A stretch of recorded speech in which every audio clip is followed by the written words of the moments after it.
It's Friday, March 13th. And this is a little update on the tree cutting up at the ranch in Fiddletown. We cut down about 36 trees, and I think we've got all the trees cut that we have to satisfy the insurance company. Down below, we felled the 3 large pines, and they're still laying there waiting to be processed. I also cut down one of the trees on the dam that was dying and covered up the view.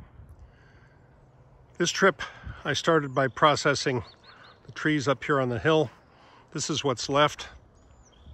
I processed about half of them, and I cut up the trunks into 8 to 10 foot sections, and then I burned the crowns. I had 4 burn piles going on this trip, and the remnant of the last one is still smoldering a little bit here.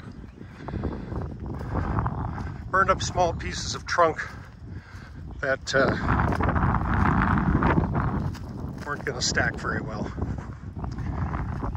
So it's kind of a new look. It's real open. It's going to be even more open down the hill.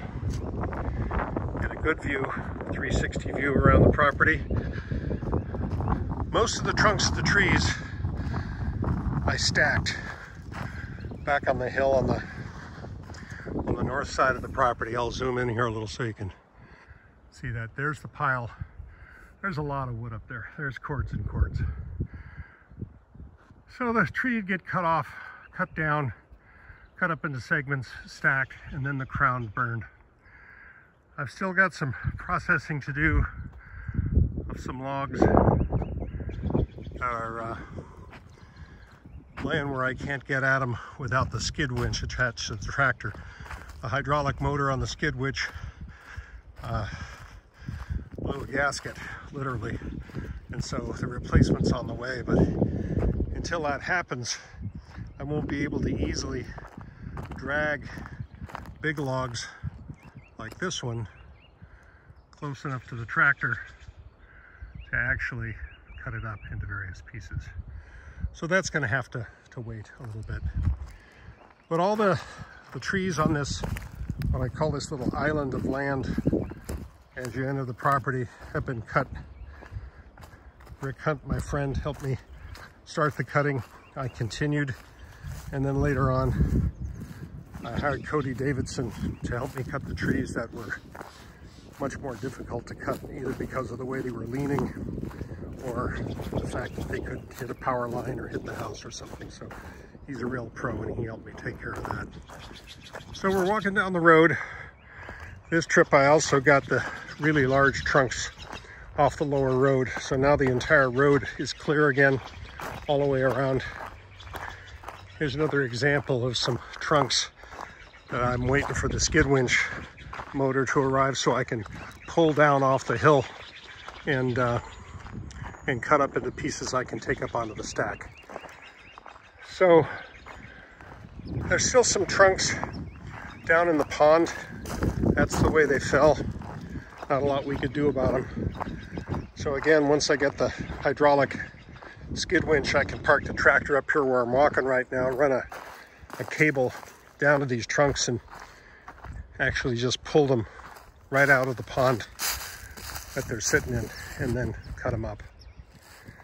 You can also see, I'll zoom in a little out on the dam, the tree that I downed over there. So when you take an expansive view, now there's an incredible amount of room around the house to protect from fire.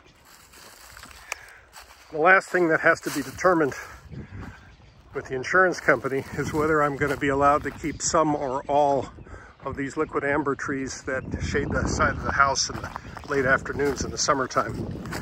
I hope I can keep them all, but if not, because of this strange 10-foot rule, maybe I can take out every other one and then let the side branches grow in a little bit more. But that's the recap. I'll be back in a couple of weeks to work on it some more. I think another 4 or 5 sessions will finish off the job.